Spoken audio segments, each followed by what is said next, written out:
My name is Philip Hankel, and I am a security engineer with Ideal Integration Security Division, Blue Bastion. And let's get started. So, the goal of this talk is to discuss a little bit about how we can go about achieving confidence and competence in our security monitoring within our environments. Uh, for those of us who might have been involved in this process previously, know that it can be a little bit tricky sometimes, and there's a lot of challenges involved. Uh, while we might work with alerting standards on a regular basis and other frameworks to provide us with guidance, they can oftentimes fail to stack up within a real world environment and create a lot of noise or leave gaps in coverage, which can be problematic for making sure that we achieve optimal security posture. On the other hand, when we go ahead with custom solutions, these can provide the benefit of being a little bit more bespoke and tailored. But on the other hand, they might not line up with these frameworks properly, and we don't necessarily have a clear picture of whether or not these indicators are actually giving us full coverage of the data that we're being provided with, and whether or not there's any problematic gaps in those coverages that could lead us to potential compromise. Uh, so, in order to more effectively and ultimately build up on this, we need to start working on a stratagem uh, to begin culminating these different facets together and building an environment that better suits our needs. To do this, we'll kind of break this into a few different sections. In the first section, we'll talk a little bit about how we go about taking a standard detection framework and then tailoring that to better fit our unique environments. In the second section, we'll kind of take a step back and look at when we're integrating new sources, how we can go about cyclical process of integration of those details into our existing standard frameworks, and then be able to effectively monitor their efficacy. And then in the final parts, we'll talk a little bit about how to handle any gaps in coverage that are resultant from us going through different tuning measures and making sure we've kind of find that optimal balance. So with that in place, let's get started and talk about some of the challenges that come along with um, this sort of one size fits all style approach to security monitoring. So when it comes to working with standard out of the box frameworks, there's a number of limitations that can crop up as a result of their use. Um, while these are generic and do follow best security monitoring practices, we have to consider that they may improperly prioritize certain things. They might not they might unintentionally overstate or understate the importance of a particular alert that we're using, or what that indicator actually means. They are going to be agnostic necessarily to anything that's specific to our organization in terms of process workflows or other considerations. And they might, as a result, either generate false positive detections based on expected activity, or in the worst case scenario, they're going to entirely bypass a process that we employ that might not be considered under those normal specifications, uh, which then opens us up to compromise. So they also, consider that these are sort of sized for generic sized organization. Our organization might be larger or smaller, which means that the thresholds that are applied to those detections might not be properly sized to that organization. And in addition, we might consider that, like, in a smaller organization, smaller set of indicators might lead to uh, an anomalous detection, whereas in a larger organization, this might be considered entirely benign and within expected operating parameters. So, in other words, when we're working with alerting standards, while these are a great baseline and arguably essential in detection and monitoring, that they often fail to stack up and can often result in things either being too noisy when we don't want them to be, or too quiet when they should be a little bit noisier.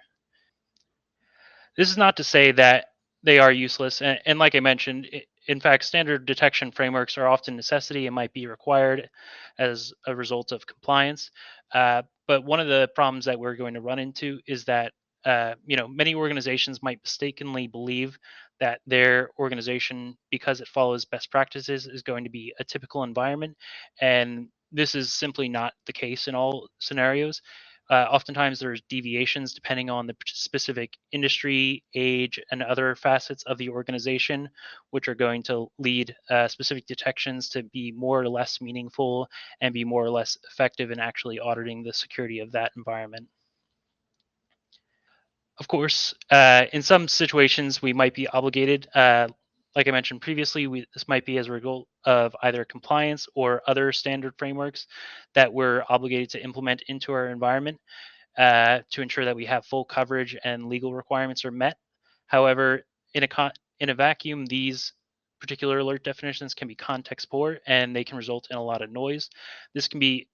especially problematic when we're doing this, as it can mean that we're generating high volume of alerts that have very low fidelity. This is not to say that alerting standards are useless, and in fact, they're arguably an essential foundation in going about constructing our detection framework. And in many cases, compliance standards or other legal frameworks might obligate their usage within the environment. However, that doesn't mean we should consider this to be a done state. um, just because we have these standards in place doesn't mean that we are exactly in a good place. The high volume of false positive detections can adversely impact our ability as security practitioners and analysts to be able to effectively monitor the environment. As a result, we might end up in a situation where, in the worst case, stakeholders or other people who are going to be seeing these alerts might begin to ignore these detections, or just, or at the very least, not give them the proper consideration that they are due,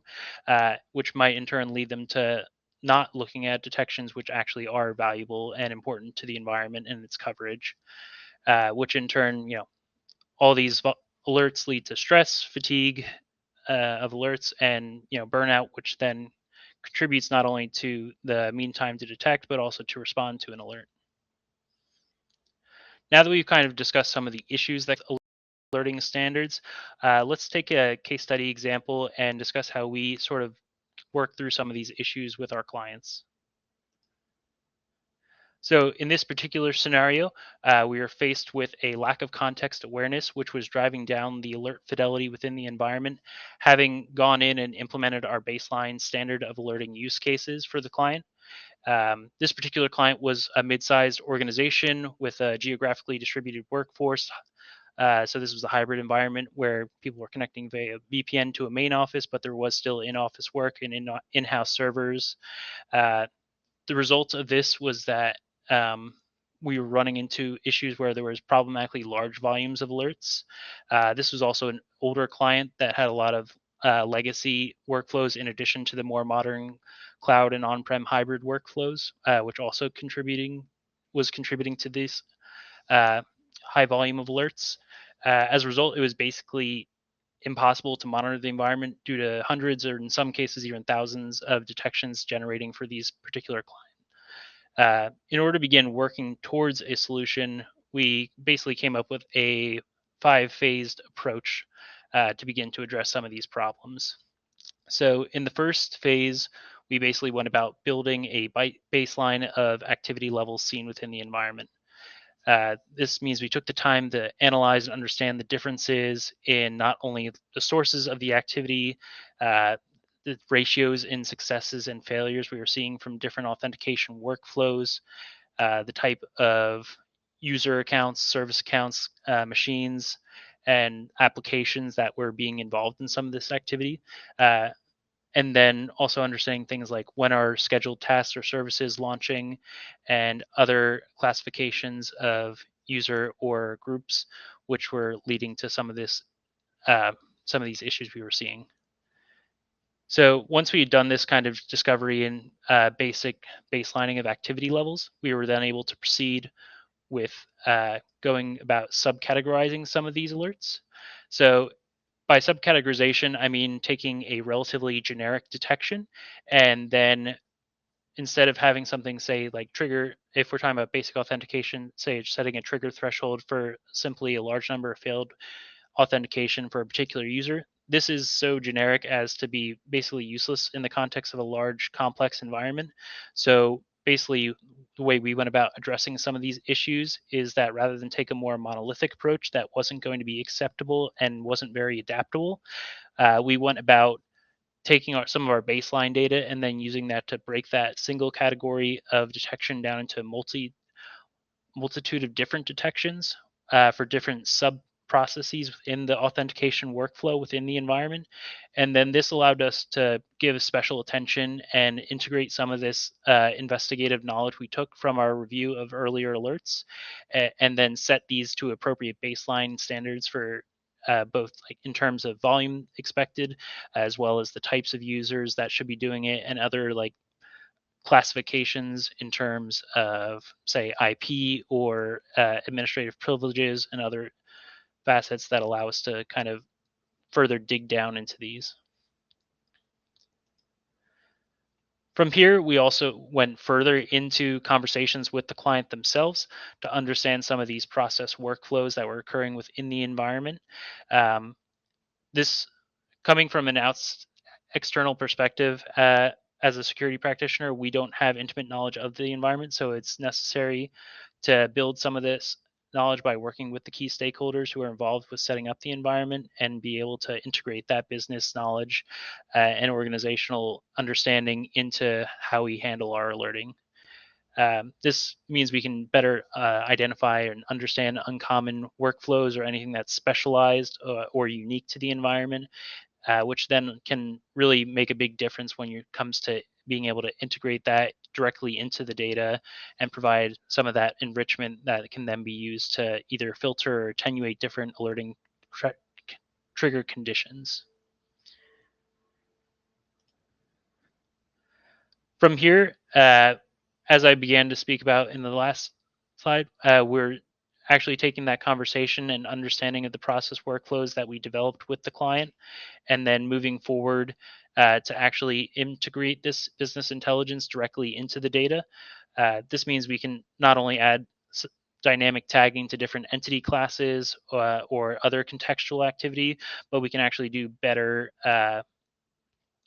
take rather than just mapping to different subcategories, we can do better event correlation and understand a multi-phased approach to authentication within the organization, which then by correlating these different stages, we have a much more specific tuning measure, which can then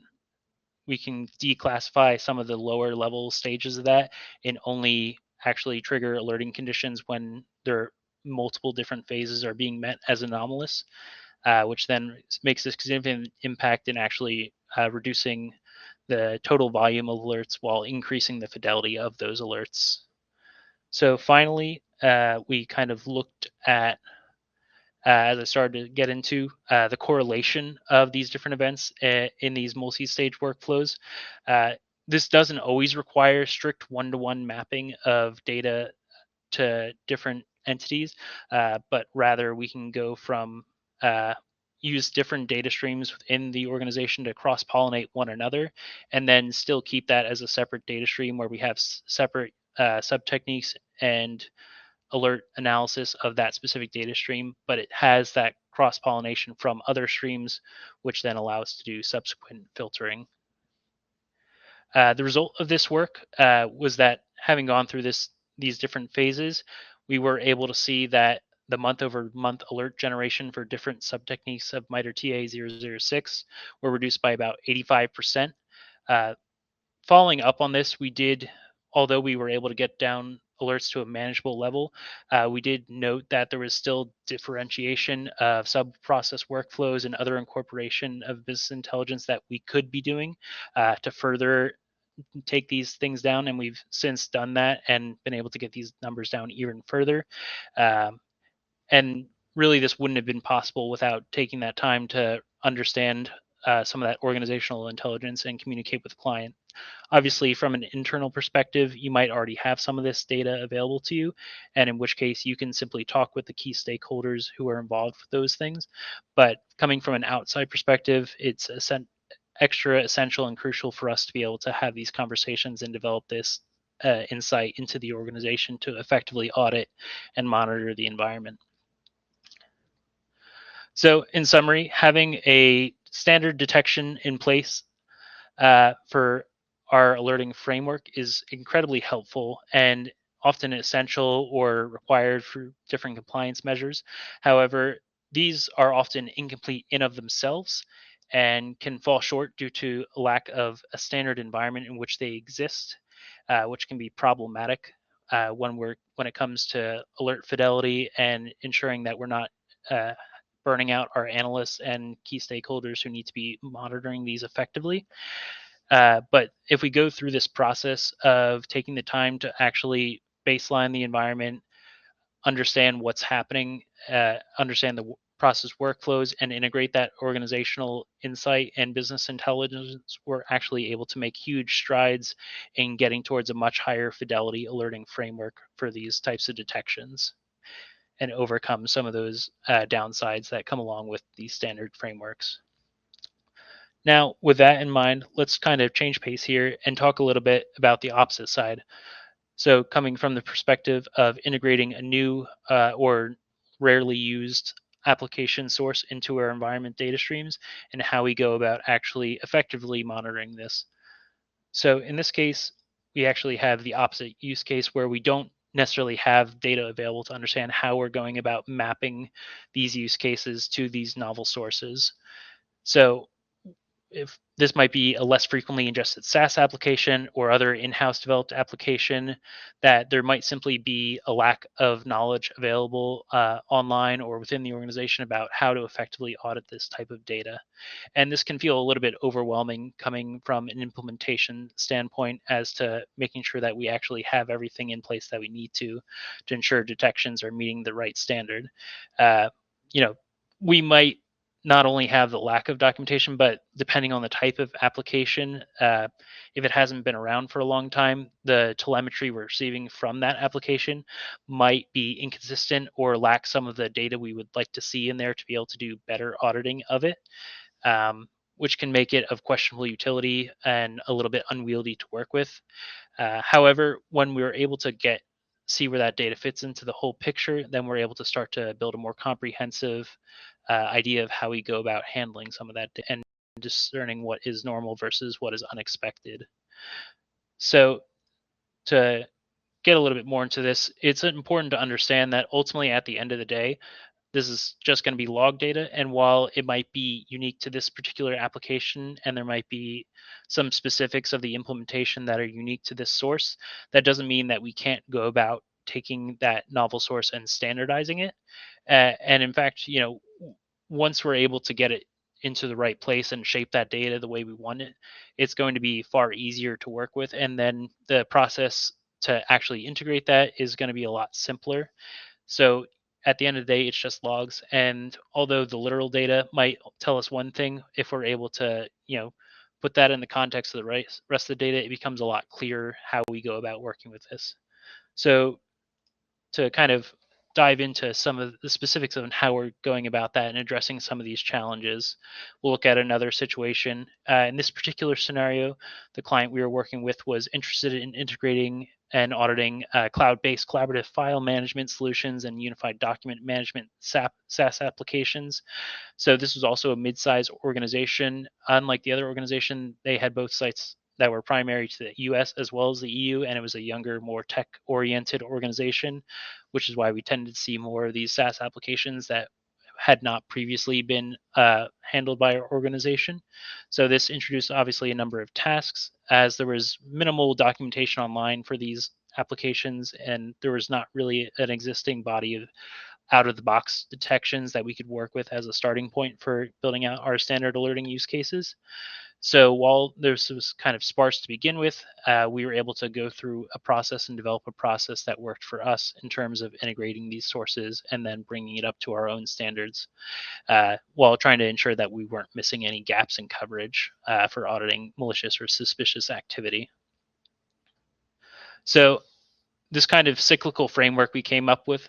begins with discovery. So in this stage, we are just going about similar to in dealing with our standard alerting use cases, we're going about in baselining activity. We're trying to understand not only the type of telemetry we're receiving, but also what things are looking like at the daily level, at the weekly level, ideally at the monthly level if we have sufficient data. But obviously, as we're going through this process, that body of existing data will continue to grow and our understanding of it will grow with it. So firstly, it's important to understand what kind of categories of events are occurring within the data stream that we're provided with, what types of actions are happening, and what other identifiers exist to be able to map, say, specific users or external entities to what is happening within the application that we're seeing in terms of the telemetry. And we'll often revisit this step later in the process once we've gone through this cycle at least once, and then that having had that extra time to kind of explore and implement some alerting use cases, then we can kind of look at this data again with new eyes and approach it in a different fashion and look for what we might have missed on the first go. So this just because we might not necessarily catch something on the initial look through doesn't mean that we can't then catch it later. So moving on, once we've gone through this discovery process, we want to ensure that we're actually going about normalizing the data properly. So when we're engaging with normalization processes, this is something that we're doing with any new source, but this is especially important when working with rarely used sources, as there's not going to be that other sort of supporting documentation that we can leverage to integrate alerting use cases. So basically, the normalization of data allows us to integrate this into existing use cases by developing a common language to talk about the data within. This not only includes using common field names, but also using common nomenclature for describing the type of activities that we're seeing within the environment, making sure everything is formatted in a similar way. So by using this, it's much easier to talk about the data and divorce it from the specific application that it applies to, and to talk about it more comprehensively within the context of all data that's in our environment. This, by its very nature, might make it very easy to apply to other alerting use cases simply because we can say that a given protection uses these fields. We have these same fields in this source. We can use that as a starting point for developing the use cases for that, or by simply integrating those existing that new source into those existing detections so that we can kind of double dip in that regard, or simply cross pollinate some of that data to be able to integrate it into that source as well. Of course, there are naturally going to be some specifics that we would expect to see from these, but we can still follow the same kind of framework and standard that we use for our other normalized fields to ensure that at least, even if it's unique data for that application, it looks like everything else, which also makes it a little bit easier to understand it in the context of the rest of the data that we have.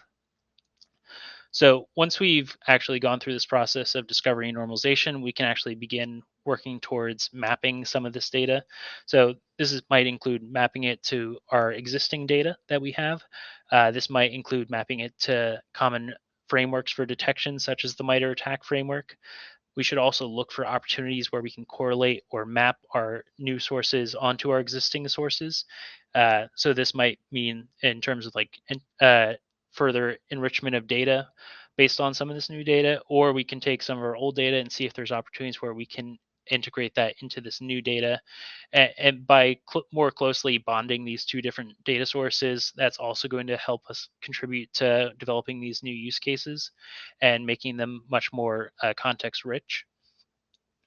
So once we've gone through this mapping process, we can actually begin the process of adapting some of this knowledge into actual alerting use cases. So we take these different insights we've been able to derive, and we can start building out our initial set of alerting use cases,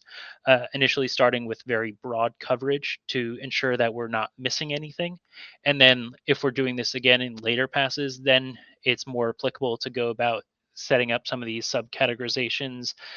or more specific process workflows based on some of the more generic detections we've already laid out,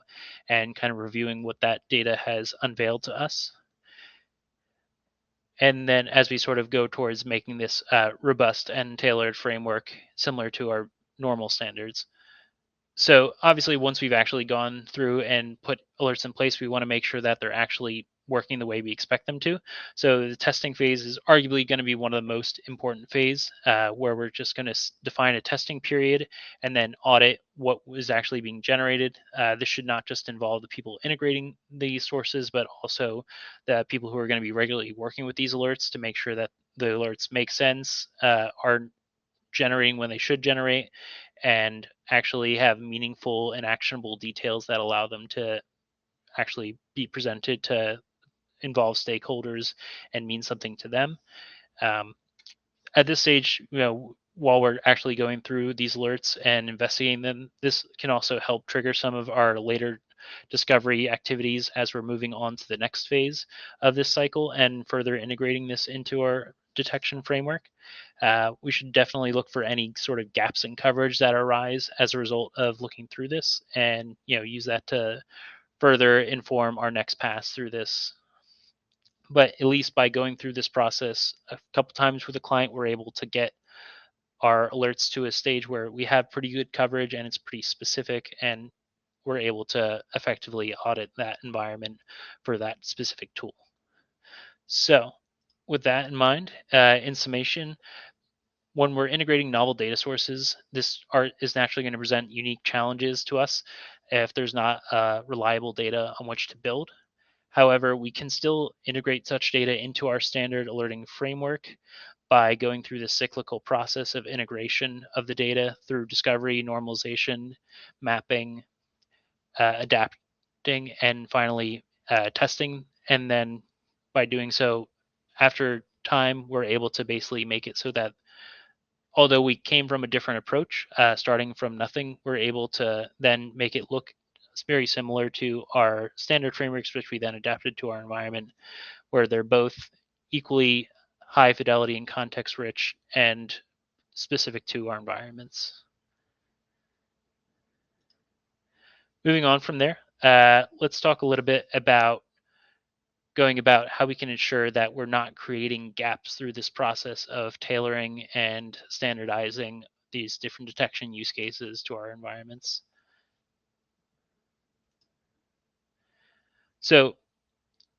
the problem with doing this, of course, when we're going about this, is that we don't want to unintentionally reduce visibility or create gaps in our coverage when we're going through this process.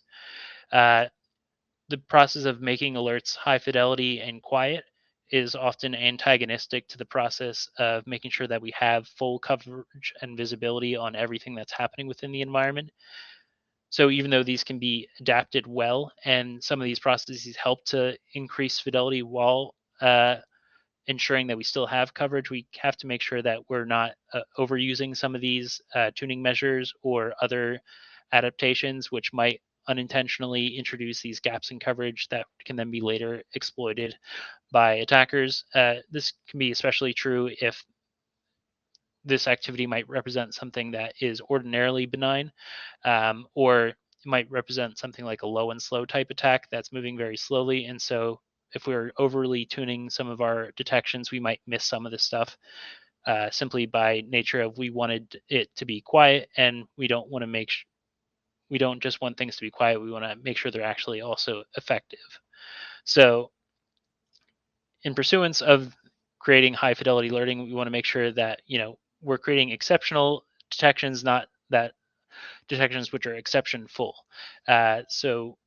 we don't want to create blind spots in our environment visibility, um, which they which an attacker might be able to do if we are creating too many exceptions. And so we need to be able to balance these competing interests of having enough visibility through different alerting phases, and ensuring that we still have that complete visibility, although each individual detection might be higher fidelity. So to be discuss this a little bit and how we go about approaching some of this with some of our clients, we'll actually look at a few different issues we've had with a few different clients, and how we've kind of addressed each of those issues using a different approach. So the need to be able to adapt to these different scenarios depending on the needs of the business are very important. These particular organizations were mostly SMBs. They represented different industry sectors that we work with, and they also had varying levels of internal security, operational complexity, and maturity, which mean they have different capabilities and bandwidth to be able to handle some of these different alerts that they were seeing. So these, in the first scenario, we discuss how some of these mission critical entities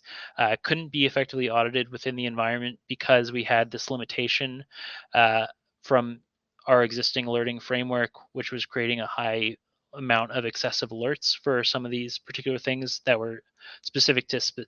uh, a given entity class or asset within the environment. In the second scenario, we talked about a client that just had minimal bandwidth internally to be able to handle some of the alerts that were coming through, particular ones which were lower fidelity heuristic type detections, which, although could be malicious or indicative of further behavior which might be malicious in of themselves, they didn't provide a lot of visibility or meaningful contribution to their understanding of their security posture. And then finally, in the final example, we talk about the need for a client uh, was interested in auditing specific secondary business features that weren't necessarily primary to that would come in a normal standard detection framework, and they wanted to still be able to effectively audit these within the environment, even though this wasn't directly reflected within the data that was provided to us. So to begin filling some of these gaps in coverage, we engage in a few different practices. In the first example, we were able to address this issue via entity class mapping. So basically, what we did here was, apart from breaking up our alerts into different sub techniques, as we were going through earlier, and in tailoring our standards detections into more specific detections that are tailored to the environment, we, by going through the process of enriching these different entity classes, whether this is, for example, like server type, user type, uh, and other types of maybe perhaps a given user OU or other group, and taking this and actually integrating this directly into the sources allows us to do much more specific integration and understanding. And then, so even though we already have these sub techniques defined, we can then further break these out. So if we consider the sub techniques to be a two-dimensional overview of alerting, adding this is like adding a third dimension to that, which gives us much overall much greater comprehensive picture of what was happening, despite not actually increasing total number of alert generations, since each is more specific. We actually see the opposite, where although we're actually increasing coverage by making detections more sensitive, the total volume of alerts that are coming through actually goes down as a result. So this is obviously the ideal scenario, and then allows us to then be able to address that much more easily, and the client is able to handle those throughput a lot more easily. In the second scenario, this is a client with minimal bandwidth. So some of these, to address this, some of these lower fidelity alerting detections that didn't necessarily mean a whole lot in of themselves, we decided to go about this by creating consolidated heuristic reporting. So essentially, we were able to aggregate and consolidate these alerts into a number of different dashboard widgets and data table aggregations that allowed the whoever was viewing it to get a sort of comprehensive overview, executive summary of what was happening within the environment. But there was still the need to be able to kind of be aware of that on a regular basis. So we developed this into a report, uh, which in some scenarios we've sent on daily or weekly basis, which then allow the client to be able to quickly go over this type of data,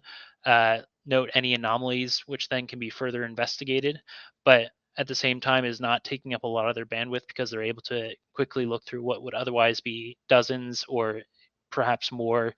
individual detections, which can each take more time and then lead to that burnout and alert fatigue we've discussed previously. In the final situation, we're talking about workflow aware triggering. So this kind of goes back to some of what we were talking about in tailoring our standard frameworks to our environment.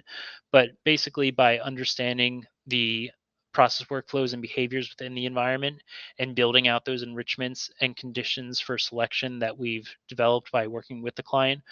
we're able to filter and further break out separate definitions for some of these different use cases we've developed, which then allows us to kind of further close that gap in coverage, making sure that there's still full visibility for all of these different sub workflows, while at the same time ensuring that we're maintaining that visibility across the board. So, in summary, although alert volume issues might still persist even after going through some of these initial phases of tailoring our detections to the environment or integrating new sources, we can still maintain that sensitivity of detection while ensuring that we have full visibility by going through these processes to work with the organization and determine what is the best approach to fit their needs based on what they provided us with, as well as being able to understand where that fits into the bigger picture. So this might be, understanding what a particular thing means to them versus what it means to us, and what their priorities are versus what ours are. And by doing this, we can make much more context aware detections and trigger thresholds, so that we're ensuring that we're meeting the right balance there. So, having talked a little bit about these three activities, let's kind of finish about out by talking about how we do go about striking that sort of optimal balance. There's a few things to note while we are going through this. So, as we've discussed, we want to start with a robust standard of detections within our environment. We want to be able to adapt and tailor some of those detections using the organizational knowledge we've developed either internally or through working with key stakeholders and app owners. We want to be able to then take that knowledge and integrate it into our sources so that we're able to have that context rich data on which to alert on. Then we want to continue to kind of work to optimize our detections. These aren't going to be static, and rather we want to be able to constantly kind of audit their effectiveness and